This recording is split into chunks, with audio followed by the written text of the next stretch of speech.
if I just get there, I can catch a break.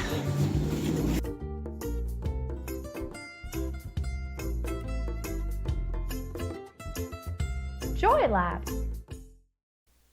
Hello everyone, I'm Tonya Lehman, the Speaking Confidence Coach. I help introverts communicate with confidence without changing your introvert nature so you can thrive in leadership, in relationships, and in the workplace. Lately, I've been reading blog after blog, often written by highly successful leaders who all say some version of the same thing. I was respected. I was influential. I was a leader in my field, but I ignored my introvert needs for decades, and I paid for it later.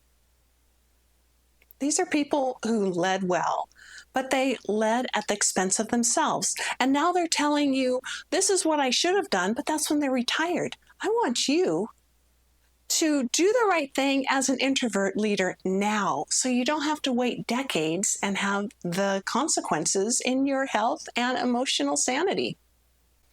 So today, we're talking about how you can lead as an introvert now instead of burning out later, using examples of leaders who did it differently. The first example of a leader who leads as an introvert now instead of pushing through to burn out later is Bill Gates, and he protects thinking time. Bill Gates is a self-described introvert and one of the most well-known examples of someone who built solitude into leadership. One of his most favorite habits? Take weeks, like 7 days. Twice a year, Gates would step away from meetings, emails, and daily demands to spend uninterrupted time reading, thinking, and writing. No performance, no networking, no constant availability. A dream. Now, most of us can't disappear for a full week, but here's the lesson. Introvert leaders must schedule thinking time the same way others schedule meetings. If you don't protect your space to reflect, synthesize, and think deeply, your greatest strength gets crowded out. So here's what you can do now. Build non-negotiable focus time into your calendar. Treat quiet work as productive work. Stop apologizing for needing space to think before responding. Thinking is not a delay, it's leadership. The second example of a leader who leads as an introvert now instead of pushing through to burn out later is Barack Obama. And he uses deliberate energy management. Barack Obama has often been described as a reflective, inward processing leader. People close to him noticed that after intense public engagements, he deliberately withdrew to recharge. He didn't fill every gap with noise. He didn't confuse constant presence with effectiveness. Instead, he read alone at night, took long walks, limited unnecessary social exposure. And that wasn't avoidance, it was energy strategy. The introvert leadership lesson: you don't need to attend everything to lead effectively. What you can do now: choose high impact visibility instead of constant visibility. Build decompression time after high social days. Stop forcing yourself to be on longer than necessary. Sustainable leadership isn't about how much you can endure. It's about how well you recover. Before we wrap up, please take a moment to click like and subscribe. It helps more quiet professionals find their voice through finding my YouTube videos. And if this resonates with you, look below for resources. Let's work together, because becoming an introvert who can confidently speak up is the most effective way to build stronger relationships, earn respect at work, and share your ideas where they matter most.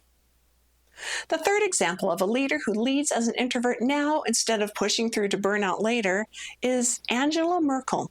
And she is calm, prepared, and unrushed in her leadership. Angela Merkel was the Chancellor of Germany, and she's often cited as one of the most powerful leaders in the world, and also one of the most quietly introverted. She wasn't known for dramatic speeches, charisma, or commanding a room with volume. Instead, she led through careful preparation, deep listening, thoughtful pauses, calm, measured responses. Merkel was famous for not speaking first in meetings. She listened, she observed. And when she did speak, people paid attention because her words were considered and grounded. She didn't rush decisions. She didn't perform confidence. She trusted her process. And the introvert leader lesson, you don't need to be the loudest voice to be the steady one.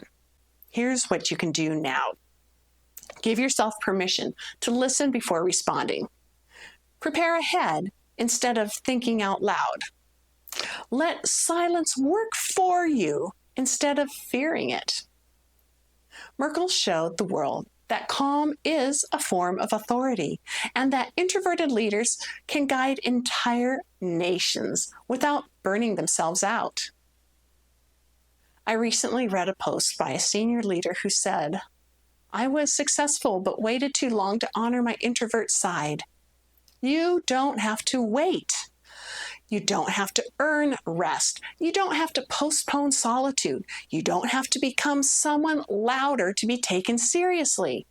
Lead now in your own way, and your future self will thank you for it. Introversion isn't something to recover from after retirement. It's something to honor throughout your leadership journey. I'm Tonya Lehman. You are valuable. You can speak up. Joy Lab. Learning done right. Learn more with Joy Lab. Like, subscribe, comment, share. Visit us at www.joylab.biz. Thank you.